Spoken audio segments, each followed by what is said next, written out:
దేవుడు ఎందుకు నెమ్మదిగా మెల్లని స్వరంతో మాట్లాడతాడు?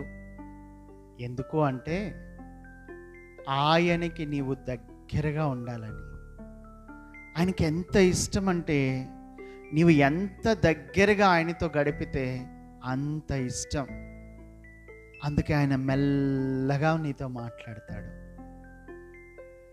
యోహాను సువార్త 10వ అధ్యాయము 27వ వచనంలో, నా గొర్రెలు నా స్వరము వినును, అవి నన్ను వెంబడించును. నీవు ఆయన బిడ్డవైతే ఆయనకి దగ్గరగా ఉండు. ఆయన నీతో మెల్లగా మాట్లాడతాడు. ఆయన స్వరాన్ని గుర్తించు, ఆయనని వెంబడించు. అట్టి కృప నీకు దేవుడిచ్చును కాక.